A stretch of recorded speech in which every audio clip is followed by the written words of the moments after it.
rapport avec l'Église, avec Monseigneur Estrada? Excellente. C'est un grand bonhomme. J'ai eu la chance de le voir, à tout point de vue. Personne n'est parfait.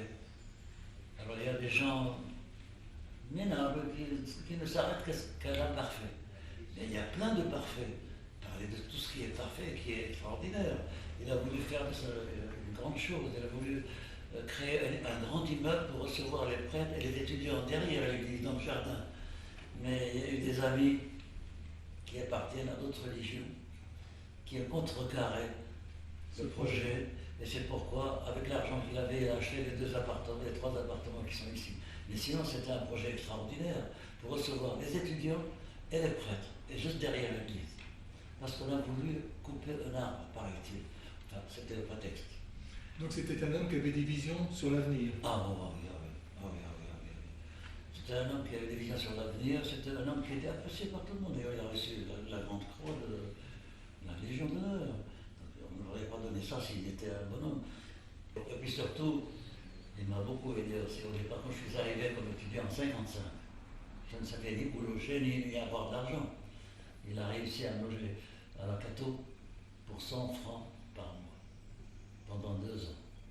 Il m'a même obtenu quelque chose qu'on ne peut pas obtenir ici directement. Une bourse d'études. Parce que la bourse doit passer par le gouvernement du pays et revenir. Eh bien, on n'a pas eu besoin directement. Il m'a obtenu une bourse pendant 2 ans, ce qui m'a permis de faire... Particularité de cette thèse?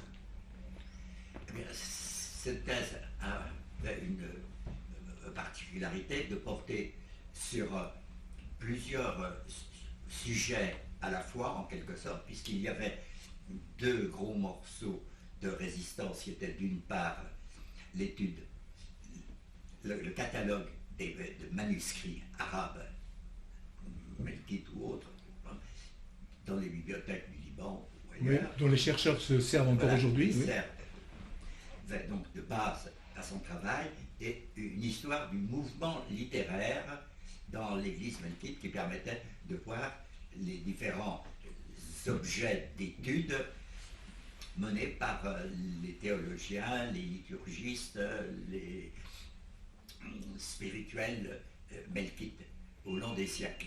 Et il avait commencé par les derniers siècles pour remonter jusqu'au début de l'église melkite, dont le volume qui commence la collection apparu le dernier il y a seulement quelques années, en 2016.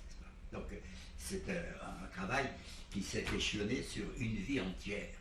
Voilà. Et puis il y avait à côté évidemment des articles importants qui concernaient par exemple les œuvres d'art anciennes, sur les monuments ou en peinture par exemple, ou sculpture, mais surtout les monuments anciens. Il y avait aussi, vu sous un autre angle, ce qui concernait le culte de la très sainte Vierge Marie, Mère de Dieu, et les images qui pouvaient y être reportées, n'est-ce pas? Donc, vous voyez, quelque chose qui était extrêmement riche et englobant, tout en étant bien centré sur l'église melkite. Mais c'était différents aspects que l'on voyait.